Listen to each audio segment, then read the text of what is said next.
Hi, my name is Mark Bernat. I'm a monetary economist. In this video, I want to talk about Russian economics, specifically the defense budget, defense spending, the ruble, and what this geopolitical endgame is. And the one thing I want to drive home on my YouTube channel is this.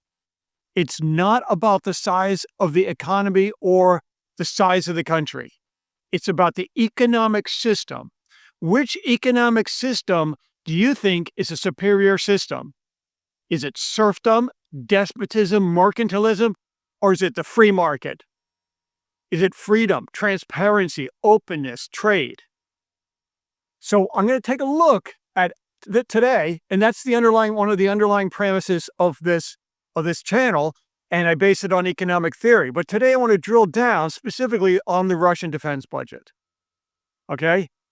You know what it is? The Russian economy, it's like this bear behind me. I just froze the Russian economy. It's piece of John's economy, okay? That's the Russian economy. And I'm going to talk about it from the defense budget. They claim that the defense budget this year is $126 billion. Does that make sense? Because if you look at Numbrio data, that's actual user input data, and I do think it's being spammed a little bit by the bots in Russia, because it's been going up and there's been irregular fluctuations since I started to bring it to attention. The average Russian makes $500, really less than $500 a month, okay? If there's 75 million workers in Russia, and you multiply that by 12, because 12 times 500, you've got an economy of $450 billion. And if 126 billion is claimed as the defense budget, which is bogus for multiple reasons. They have huge deficit problems, deficit spendings. You've got a severe issue. One of the underlying premises I've also talked about is the Russians cannot float debt. They have zero ability to attract foreign capital, zero ability to raise a bond. So their national wealth fund is depleted. It's been depleted for a while, at least for all intensive purposes.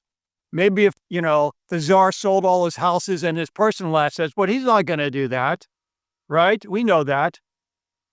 So the only thing left are taxes. So you telling me if you make $500 a month, and if an apartment outside the city center, I'm not talking about the city center and everything, is renting at, on average, according to Numbrio data, $447 a month, what do you have left over? How are they going to take that taxes? Because the taxes would bring it down to I think it's $360, but let's say it's really like $325 just to pay for the defense budget. So let's say you have $325 a month and you've got rent of over $447 a month. How are you going to pay for anything? A gym membership's $23. My goodness, that's like more expensive than the States. Jeans, just your average jeans are $54 according to Numbrio data. This is actual user input. Eggs are $1.20 a dozen. I go through several dozen eggs in my house. Milk is $4.90 a gallon. That's like U.S. prices. And I think the average U.S. income now is, and we can debate it, but it's like $80,000 a household. It sounds kind of high to me, but whatever.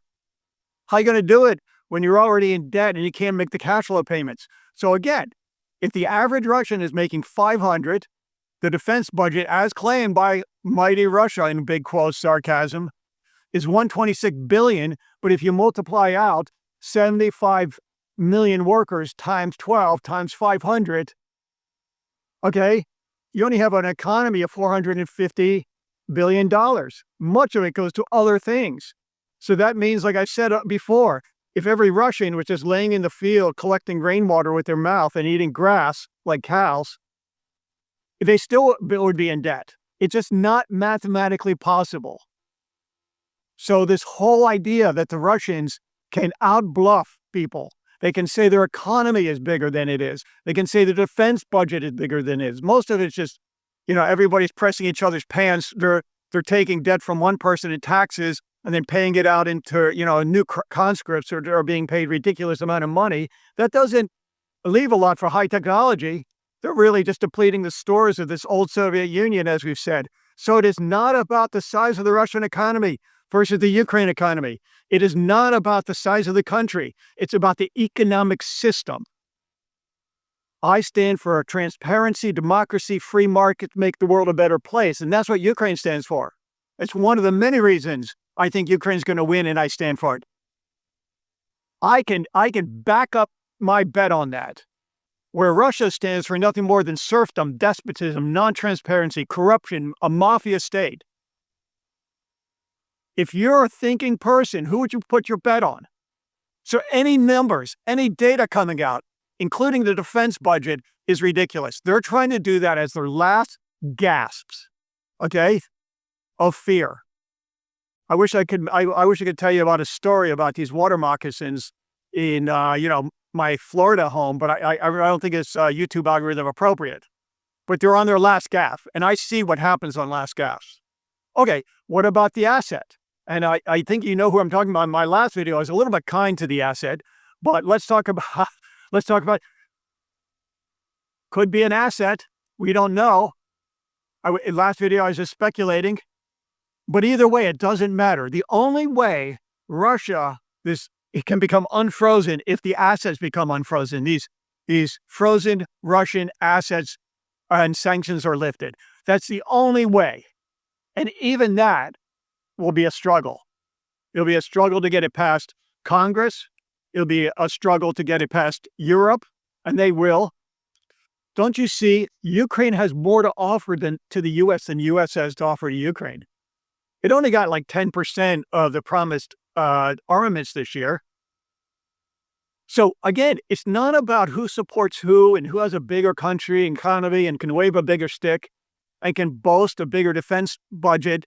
It's not about that. It's about the economic system that you believe in. I believe in Adam Smith. I believe in free markets. I've seen Adam Smith win 100% of the time, 100% of the time over mercantilism. Just look at the Freedom Index. Look at Hong Kong, how rich it is compared to the People's Free Democratic Republic of China. I know they're the same now. Or North Korea versus South Korea. Look at any free market. Look at Denmark and all these great Scandinavian countries, Central European countries like Poland, which is an amazing place to live, compared to these, Venezuela type countries, Argentina, Brazil, all these other countries, African countries that, are under Russian influence. And it's, again, another iteration of despotism. 100%, I can guarantee you that the economic system that we're talking about will triumph, regardless of what the news is telling you. So that was a specific example with specific data. I mean, my goodness, if meat is like $4 a pound in Russia, milk is like $4 a gallon, and they're already after this tax to pay for this defense budget in the hole, and they don't have any access to credit. And if they did, it would be close to 30%. There's not a chance this can be sustained. So look at the economic system. Tell me which one you think is better, and that's your answer who's going to win. Russia's going down, and Ukraine's going to win. My name is Mark Biernat. I'm a monetary economist. Have a great day. Thank you very much.